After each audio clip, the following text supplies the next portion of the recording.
नमस्कार। आकाशवाणी से प्रस्तुत है समाचार प्रभात।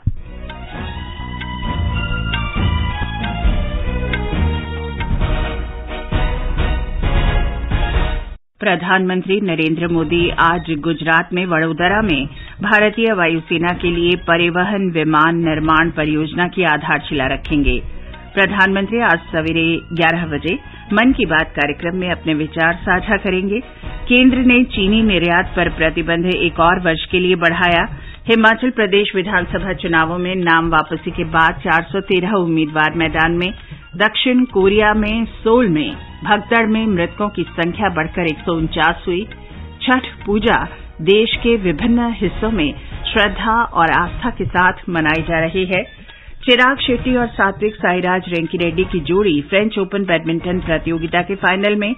भारत की अंडर 21 पुरुष टीम ने ऑस्ट्रेलिया को हराकर सुल्तान जोहर कप हॉकी प्रतियोगिता जीती और T20 क्रिकेट विश्व कप में आज पर्थ में भारत का मुकाबला दक्षिण अफ्रीका से।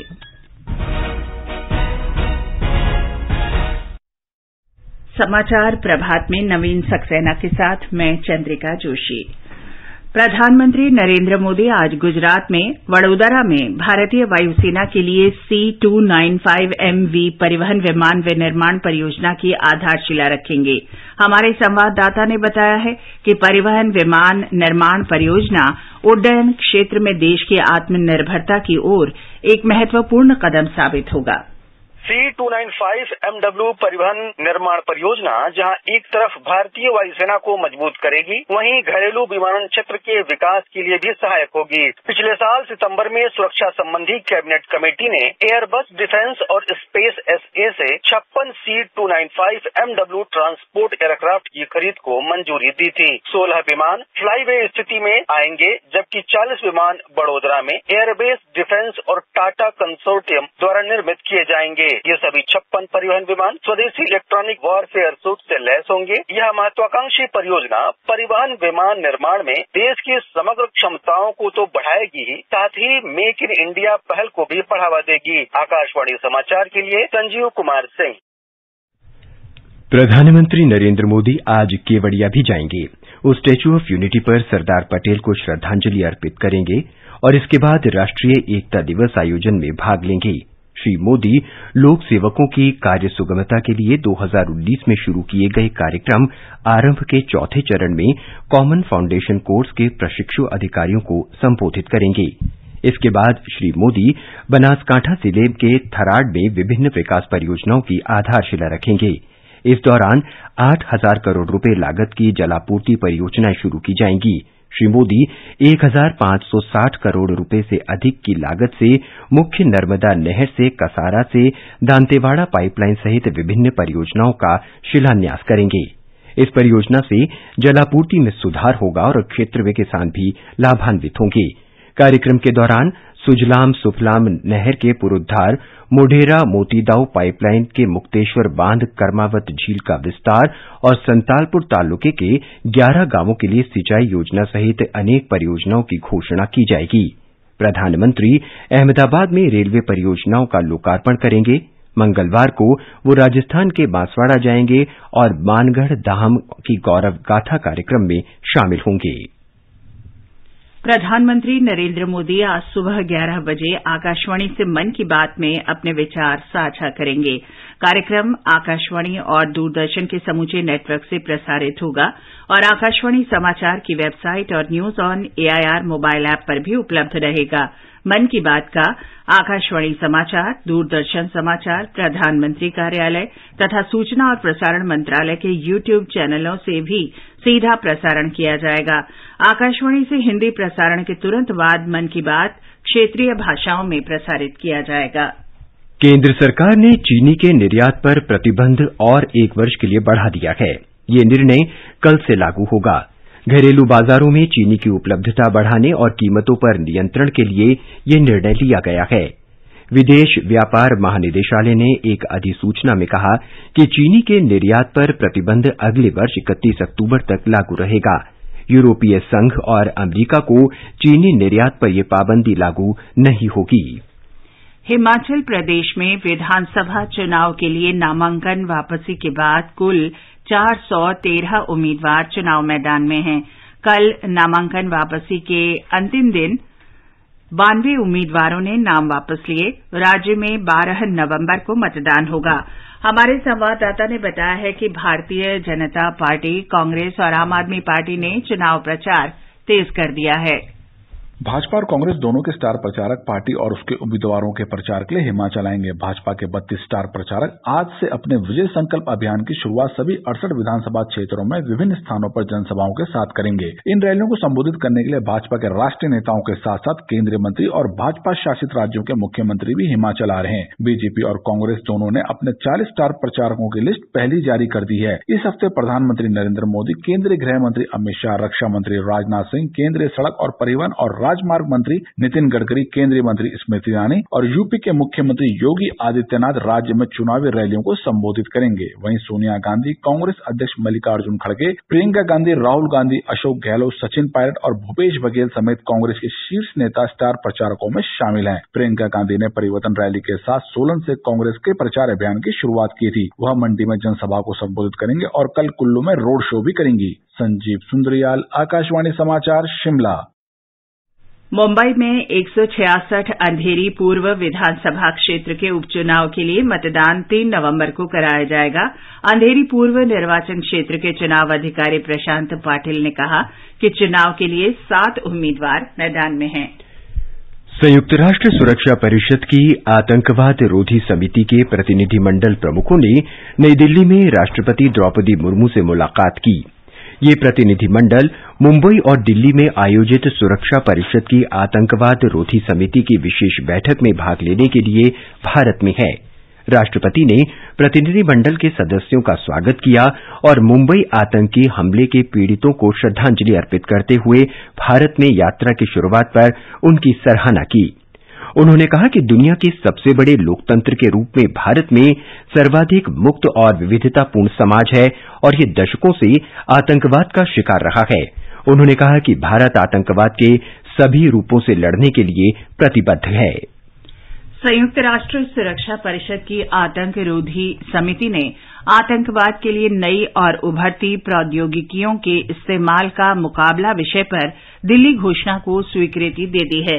नई दिल्ली में आयोजित समिति की विशेष बैठक में कल समिति के सभी सदस्य देशों ने आतंकवाद के विरुद्ध कठोर कार्रवाई करने की नीति अपनाने का आग्रह किया है। ये घोषणा आतंकवाद को किसी भी धर्म, राष्ट्रीयता, सभ्यता या जातीय समूह से न जोड़ने की पुष्टि करती है। सदस्य देशों से प्रासंगिक अंतर्राष्ट्रीय आतंक रोधी सम्मेलनों और प्रोटोकॉल में शामिल दायित्वों को पूरा करने का भी आह्वान किया गया है। समिति ने कहा है कि सभी स्वरूपों में आतंकवाद अंतर्राष्ट्रीय शांति और सुरक्षा के लिए सबसे गंभीर खतरों में से एक है। नई दिल्ली में आयोजित संयुक्त राष्ट्र सुरक्षा परिषद की आतंकवाद रोधी समिति की विशेष बैठक में विदेश मंत्री सुब्रह्मण्यम जयशंकर ने कहा है कि एशिया और अफ्रीका में आतंकवाद का खतरा बढ़ता जा रहा है और नई टेक्नोलॉजी के कारण सुरक्षा व्यवस्था को गंभीर चुनौती का सामना करना पड़ रहा है। विदेश मंत्री ने कहा कि आतंकवादी गुटों और संगठित आपराधिक नेटवर्कों द्वारा मानव रहित ड्रोन प्रणालियों का इस्तेमाल भी बड़ा खतरा बन गया है। These terrorist groups have been using unmanned aerial platforms such as drones and quadcopters for cross-border trafficking of drugs and arms and for carrying out terrorist attacks. And such risks are not limited to India. In Africa, drones have been used by terrorist groups to monitor movements of security forces and even of UN peacekeepers, making them vulnerable to terrorist attacks. Shri Jaishankar ने कहा कि संयुक्त राष्ट्र सुरक्षा परिषद के अध्यक्ष के रूप में भारत के कार्यकाल के दौरान आतंकवाद रोधी अभियान को सर्वोच्च प्राथमिकता दी जा रही है। विदेश मंत्री डॉक्टर एस जयशंकर ने अमेरिका के विदेश मंत्री एंटनी ब्लिंकन से फोन पर बातचीत की। डॉक्टर जयशंकर ने उन्हें आतंकवाद का मुकाबला करने के दृढ़ और स्पष्ट संदेश और मुंबई आतंकी हमले के दोषियों को न्याय के कटघरे में लाने का आह्वान के लिए धन्यवाद दिया। ट्वीट संदेश में डॉक्टर जयशंकर ने कहा कि बातचीत के दौरान यूक्रेन संघर्ष और अन्य क्षेत्रीय मुद्दों पर भी चर्चा हुई। नौसेना कमांडरों का इस वर्ष का दूसरा सम्मेलन कल नई दिल्ली में शुरू होगा। ये सम्मेलन नौसेना कमांडरों को सैन्य रणनीतिक स्तर पर समुद्री सुरक्षा से जुड़े महत्वपूर्ण मुद्दों पर विचार विमर्श का अवसर उपलब्ध कराता है। हिंद महासागर क्षेत्र और विश्व के अन्य भागों में सुरक्षा से संबंधित घटनाक्रमों को देखते हुए इस सम्मेलन का विशेष महत्व है। रक्षा मंत्रालय ने कहा कि 4 दिन के सम्मेलन के दौरान रक्षा मंत्री राजनाथ सिंह राष्ट्रीय सुरक्षा से संबंधित मुद्दों पर नौसेना कमांडरों से बातचीत करेंगे। ये समाचार आकाशवाणी से प्रसारित किए जा रहे हैं। समाचार प्रभात में आपका फिर स्वागत है। आगे बढ़ने से पहले एक नजर मुख्य समाचारों पर। प्रधानमंत्री नरेंद्र मोदी आज गुजरात के वडोदरा में परिवहन विमान निर्माण परियोजना की आधारशिला रखेंगे। प्रधानमंत्री आज सुबह 11 बजे मन की बात कार्यक्रम में अपने विचार साझा करेंगे। केंद्र ने चीनी निर्यात पर प्रतिबंध एक और वर्ष के लिए बढ़ाया। हिमाचल प्रदेश विधानसभा चुनावों में नाम वापसी के बाद 413 उम्मीदवार मैदान में। छठ पूजा देश के विभिन्न हिस्सों में श्रद्धा और आस्था के साथ मनाई जा रही है। दक्षिण कोरिया के सोल में भगदड़ में मृतकों की संख्या बढ़कर 149 हुई। चिराग शेट्टी और सात्विक साईराज रंकीरेड्डी की जोड़ी पेरिस में फ्रेंच ओपन बैडमिंटन प्रतियोगिता के फाइनल में। मलेशिया में सुल्तान जौहर कप हॉकी प्रतियोगिता के फाइनल में भारत की अंडर 21 पुरुष टीम ने ऑस्ट्रेलिया को हराया और T20 क्रिकेट विश्व कप में आज पर्थ में भारत का मुकाबला दक्षिण अफ्रीका से। दिल्ली में AIR FM गोल्ड आ रहा है नए सुर, ताल और लय के साथ।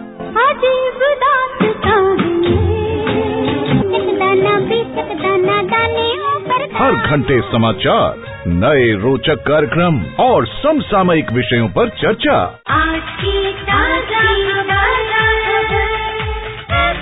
1 नवंबर से एक बार फिर आप, हम और 100.1 मेगाहर्ट्ज पर वही आपका मनपसंद radio channel AIR FM gold करा सोना।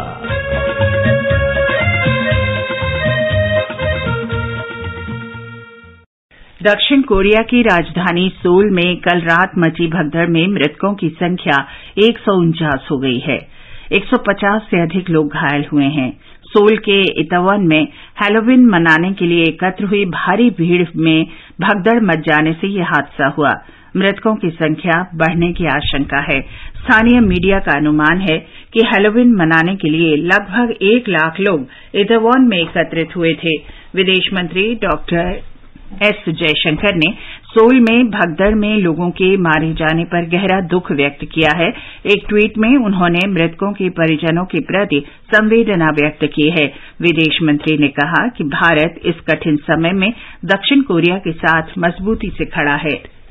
सोमालिया की राजधानी मोगादिशु में कल 2 कार बम धमाकों में 29 लोगों की मृत्यु हो गई और 70 घायल हो गए। आतंकी गुट अल शबाब ने शिक्षा मंत्रालय और एक स्कूल को निशाना बनाकर ये विस्फोट किए। पुलिस ने बताया कि हमले में 4 आतंकवादी शामिल थे। ये विस्फोट उस समय हुए जब राष्ट्रपति, प्रधानमंत्री और अन्य वरिष्ठ अधिकारी हिंसक उग्रवाद, विशेष रूप से अल शबाब की हिंसक गतिविधियों से निपटने पर चर्चा कर रहे थे। आकाशवाणी से आज रात 9:30 बजे प्रसारित होने वाले कार्यक्रम एक कदम और बुजुर्गों के लिए में बचत और अन्य बैंकिंग सुविधाओं के बारे में जानकारी दी जाएगी। विशेषज्ञ होंगे सेंट्रल बैंक ऑफ इंडिया के महाप्रबंधक श्री JS साहनी। क्या आप वरिष्ठ नागरिक हैं? क्या आपके मन में सेहत, आर्थिक, सामाजिक या भावनात्मक मुद्दों से जुड़ा कोई सवाल है? आकाशवाणी आपके लिए लेकर आया है कार्यक्रम एक कदम और बुजुर्गों के लिए, हर रविवार रात 9:30 बजे FM गोल्ड पर। आप अपने सवाल हमें व्हाट्सएप नंबर 9289094044 पर भेज सकते हैं या इस पते पर ईमेल कर सकते हैं एक कदम और AIRnews@gmail.com। केंद्रीय शिक्षा राज्य मंत्री डॉक्टर सुभाष सरकार ने कहा है कि राष्ट्रीय शिक्षा नीति में नए पाठ्यक्रमों से शिक्षार्थियों का समग्र विकास सुनिश्चित होगा और उन्हें 21वीं सदी के अनुरूप कौशल से लैस किया जा सकेगा। नई दिल्ली में जामिया मिलिया इस्लामिया के 102वें स्थापना दिवस को संबोधित करते हुए शिक्षा राज्य मंत्री ने कहा कि नई शिक्षा नीति में सीखने की व्यावहारिक और प्रायोगिक शिक्षा पर विशेष ध्यान दिया जा रहा है। श्री सरकार ने जामिया मिलिया को 2021 में राष्ट्रीय मूल्यांकन और प्रत्यायन परिषद से प्राप्त प्रतिष्ठित ग्रेड A++ के लिए बधाई दी। समूचे राष्ट्रीय राजधानी क्षेत्र में वायु की बिगड़ती गुणवत्ता की समस्या से निपटने के लिए भवन निर्माण और तोड़फोड़ की गतिविधियों पर तत्काल प्रभाव से प्रतिबंध लगा दिया गया है। वायु गुणवत्ता प्रबंधन आयोग की उप समिति ने कल समग्र वायु गुणवत्ता मानकों की व्यापक समीक्षा बैठक की। आयोग ने कहा कि प्रतिकूल मौसम परिस्थितियों और पराली जलाने की घटनाओं में अचानक वृद्धि के कारण समूचे राष्ट्रीय राजधानी क्षेत्र में ये प्रतिबंध लागू किए गए हैं। नई दिल्ली के अखिल भारतीय आयुर्विज्ञान संस्थान एम्स ने आपातकालीन बिस्तरों की उपलब्धता और इलाज के लिए प्रतीक्षा कर रहे रोगियों की संख्या के बारे में जानकारी देने के लिए अपनी वेबसाइट पर डैशबोर्ड की शुरुआत की है। AIIMS main hospital casualty dashboard नाम से इस नई पहल से पारदर्शिता बढ़ेगी। एम्स के निदेशक डॉक्टर श्रीनिवासन ने केंद्र और दिल्ली के सरकारी अस्पतालों के निदेशक और चिकित्सा अधीक्षकों के साथ बैठक में अस्पतालों में आपात और सामान्य बिस्तरों की उपलब्धता के बारे में अनिवार्य एकीकृत डैशबोर्ड और समुचित रेफरल व्यवस्था पर बल दिया। एम्स के चिकित्सा अधीक्षक डॉक्टर D.K. शर्मा ने बताया कि बैठक में आपातकालीन सेवा नेटवर्क बनाने और क्रॉस रेफरल व्यवस्था विकसित करने पर चर्चा हुई। फैसले ये दिए गए हैं कि हम लोग जो है आपस में एक इमरजेंसी सर्विसेज का एक नेटवर्क बनाएं, एक क्रॉस रेफरेंस की सिस्टम को डेवलप करें और क्रॉस रेफरेंस करते हुए कम्युनिकेशन रखें ताकि पेशेंट को जहाँ पे उसको सही इलाज के लिए भेजा जा रहा है तो वहाँ पे उसको रिसीव किया जाए और उसका इमीडिएट ट्रीटमेंट सही सेंटर में उसको स्टेबलाइजेशन तो वहीं पर होगा जहाँ पे वो इनिशियल जा रहा है, लेकिन उसके बाद जो उसका आगे का इलाज जो है वो एक सही सेंटर में सही ढंग से हो पाएगा। महाराष्ट्र सरकार ने सार्वजनिक और स्वास्थ्य कर्मियों को XBB वेरिएंट के मामलों की बढ़ती संख्या को देखते हुए आम लोगों और स्वास्थ्य कर्मियों को अस्पताल परिसर में मास्क पहनने की सलाह दी है। राज्य के स्वास्थ्य विभाग के अनुसार राज्य में अब तक XBB वेरिएंट के 36 मामले सामने आए हैं। इनमें से सबसे ज्यादा 21 मामले पुणे, 10 ठाणे, 2 नागपुर और 1 अकोला, अमरावती और रायगढ़ में मिले हैं। राज्य कोविड कार्यबल ने हाल ही में राज्य की वर्तमान स्थिति की समीक्षा की। विशेषज्ञों की राय है कि नया रूप हल्का लगता है और अधिकांश रोगियों का इलाज पृथकवास में किया जा सकता है। पर्थ में T20 क्रिकेट विश्व कप में आज भारत का मुकाबला दक्षिण अफ्रीका से होगा। मैच भारतीय समयानुसार शाम 4:30 बजे से खेला जाएगा। आकाशवाणी से मैच का सीधा प्रसारण होगा। इस समय जिम्बाब्वे और बांग्लादेश के बीच मैच खेला जा रहा है। आज दोपहर में पाकिस्तान और नीदरलैंड्स के बीच भी मैच होगा। कल न्यूजीलैंड ने श्रीलंका को 65 रन से हराया। 168 रन के लक्ष्य के जवाब में श्रीलंका की टीम 19 ओवर और 2 गेंद में 102 रन पर आउट हो गई। भारत की अंडर 21 पुरुष हॉकी टीम ने कल मलेशिया में सुल्तान जौहर कप हॉकी टूर्नामेंट के फाइनल में ऑस्ट्रेलिया को हराकर खिताब अपने नाम कर लिया। निर्धारित समय में दोनों टीमें 1-1 से बराबरी पर थीं। इसके बाद पेनल्टी शूटआउट से विजेता का फैसला हुआ। भारत ने 5-4 से अपना तीसरा जौहर कप जीता। इससे पहले भारत ने 2013 और 2014 में यह खिताब जीता था। शारदा नंद तिवारी ने इस पूरे टूर्नामेंट में सर्वाधिक 7 गोल किए। उन्हें प्लेयर ऑफ द मैच घोषित किया गया। भुवनेश्वर में हॉकी प्रो लीग में आज भारत का मुकाबला स्पेन से होगा। शुक्रवार को शुरुआती मैच में भारत ने न्यूजीलैंड को 4-3 से पराजित किया था। चिराग शेट्टी और सात्विक साईराज रंकीरेड्डी की जोड़ी पेरिस में फ्रेंच ओपन बैडमिंटन टूर्नामेंट के फाइनल में पहुंच गई है। उन्होंने सेमीफाइनल में दक्षिण कोरिया की चोई सोल ग्यू और किम वोन हो को हराया। आज फाइनल में सात्विक और चिराग का मुकाबला चीनी ताइपे के लू चिंग याओ और यांग पो हान से होगा।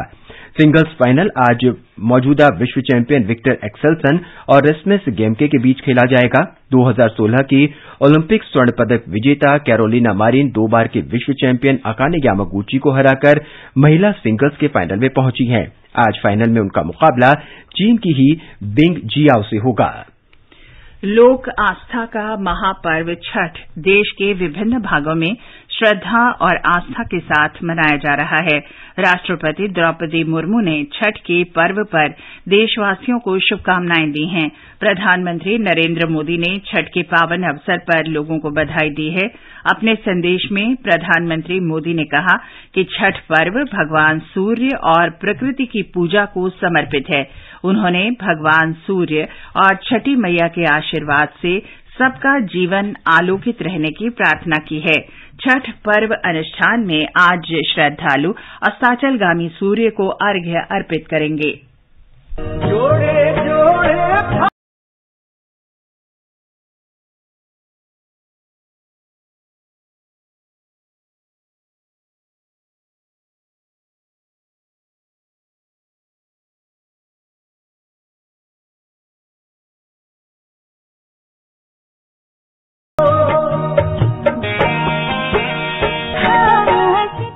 विक्रम संवत के कार्तिक माह में मनाए जाने वाला छठ पर्व जीवन के लिए सूर्य और धरती के प्रति आभार व्यक्त करने का अवसर है।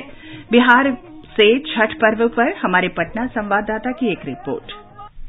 गीतों से पूरा माहौल गूंजायमान हो रहा है। नदियों, तालाबों और जलाशयों के किनारे श्रद्धालुओं के पहुंचने का सिलसिला शुरू हो गया है। घाटों की ओर जाने वाली सड़कों को आकर्षक और मनमोहक ढंग से सजाया गया है। घुटने भर पानी में खड़े होकर श्रद्धालु आज शाम डूबते हुए सूरज को अर्घ अर्पित करेंगे। औरंगाबाद के देव, नालंदा के बडगांव और पालीगंज के उलार सूर्य मंदिरों में काफी संख्या में श्रद्धालु छठ पर्व मनाने के लिए आए हुए हैं। छठ महापर्व के दौरान पवित्रता और स्वच्छता का काफी ध्यान रखा जाता है। ऐसी मान्यता है कि जो भी सच्चे मन से छठ महापर्व का अनुष्ठान करते हैं उनकी मनोकामना पूरी हो जाती है। आकाशवाणी समाचार के लिए पटना से कृष्ण कुमार लाल। छठ पूजा का समापन कल उगते सूर्य को अर्घ्य अर्पण के साथ होगा। रूस ने संयुक्त राष्ट्र के अनाज सौदे में अपनी भागीदारी को निलंबित करने की घोषणा की है, जिसके तहत यूक्रेन को अपना काला सागर बंदरगाहों से अनाज निर्यात करने की अनुमति दी गई थी।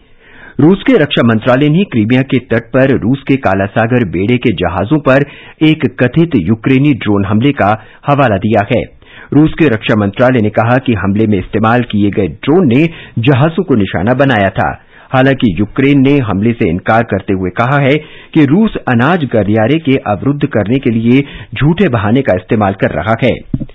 फिलीपींस के दक्षिणी प्रांत में बारिश के बाद आई बाढ़ और भूस्खलन से 42 लोगों की मौत हो गई और 16 अब भी लापता हैं, जबकि कुछ लोग घरों में फंसे हुए हैं। और अब मौसम। दिल्ली में सुबह हल्का कोहरा छाया रहा। तापमान 14 से 31 डिग्री सेल्सियस के बीच रहने की संभावना है। मुंबई और कोलकाता में आसमान आमतौर पर साफ रहेगा। चेन्नई में बारिश हो सकती है। श्रीनगर, जम्मू और मुजफ्फराबाद में मौसम साफ रहेगा। जम्मू में न्यूनतम तापमान 16 डिग्री रहा, जबकि अधिकतम तापमान 30 डिग्री सेल्सियस तक जा सकता है। श्रीनगर में तापमान 3 से 21 डिग्री सेल्सियस के बीच रहेगा। मुजफ्फराबाद में न्यूनतम तापमान 12 डिग्री सेल्सियस दर्ज किया गया।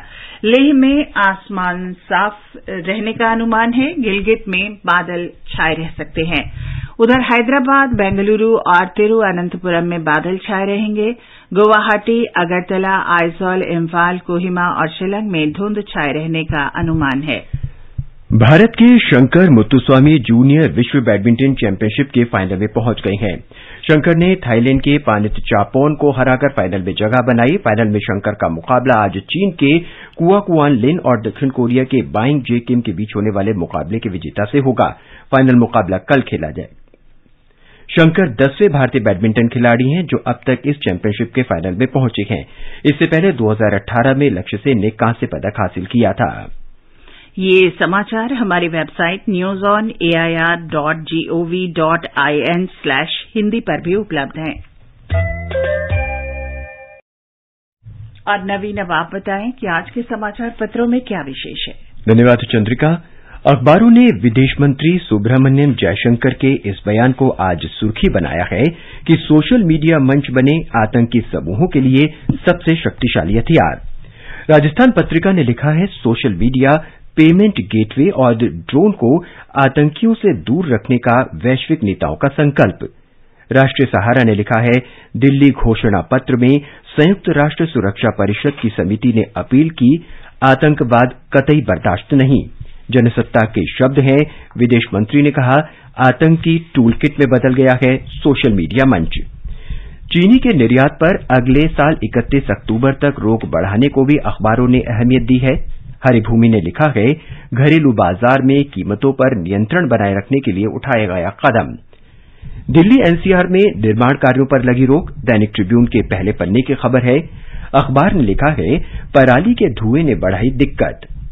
हरिभूमि ने इसे पहली खबर बनाते हुए लिखा है, गैस चैम्बर की ओर अग्रसर दिल्ली, वायु गुणवत्ता गंभीर श्रेणी की दहलीज पर। दिल्ली के कई इलाकों में वायु प्रदूषण औसत स्तर 450 की गंभीर श्रेणी तक पहुंचा। हिंदुस्तान की खबर है, नौकरी देने में रक्षा मंत्रालय बहुराष्ट्रीय कंपनियों से आगे। पत्र ने लिखा है, दुनिया में अमेरिका, चीन, भारत, रूस और ब्रिटेन रक्षा क्षेत्र में सबसे अधिक खर्च करते हैं। अमर उजाला और हरिभूमि ने दक्षिण कोरिया में उत्सव के दौरान मची भगदड़ में 146 की मौत का आंकड़ा देते हुए लिखा है, संकरी सड़क पर जुटी भीड़ से हुआ हादसा।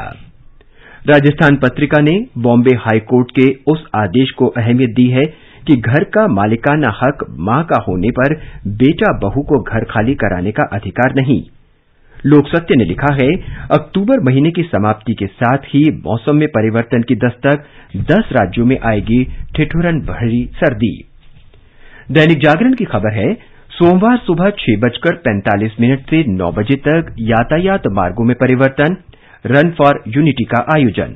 यातायात पुलिस ने कहा, केंद्रीय सचिवालय, Connaught place, Firoz Shah road, Gol Dakkhana और आसपास वैकल्पिक मार्गों का प्रयोग करें। सरदार वल्लभ भाई पटेल की जयंती पर कल सुबह ये आयोजन होगा। नवभारत टाइम्स ने लिखा है, सोमवार सुबह 4 बजे से चलेगी मेट्रो। अखबारों ने लोक आस्था के महापर्व सूर्य षष्ठी यानी छठ के अवसर पर विस्तार से आलेख के साथ शुभकामनाएं दी है। बाजारों की सजावट और खरीदारी के रंगीन चित्र के साथ 36 घंटे के उपवास के लिए घाटों की व्यवस्था पर चर्चा अखबारों में है। और अंत में मुख्य समाचार एक बार फिर। प्रधानमंत्री नरेंद्र मोदी आज गुजरात में वडोदरा में परिवहन विमान निर्माण परियोजना की आधारशिला रखेंगे। प्रधानमंत्री आज सुबह 11 बजे मन की बात कार्यक्रम में अपने विचार साझा करेंगे। केंद्र ने चीनी निर्यात पर प्रतिबंध एक और वर्ष के लिए बढ़ाया। हिमाचल प्रदेश विधानसभा चुनावों में नाम वापसी के बाद 413 उम्मीदवार मैदान में। छठ पूजा देश के विभिन्न भागों में श्रद्धा और आस्था के साथ मनाई जा रही है। दक्षिण कोरिया के सोल में भगदड़ में मृतकों की संख्या बढ़कर 149 हुई। चिराग शेट्टी और सात्विक साईराज रंकी रेड्डी की जोड़ी फ्रेंच ओपन बैडमिंटन प्रतियोगिता के फाइनल में पहुंची और T20 क्रिकेट विश्व कप में आज पर्थ में भारत का मुकाबला दक्षिण अफ्रीका से। इसके साथ ही समाचार प्रभात का ये अंक समाप्त हुआ। नमस्कार।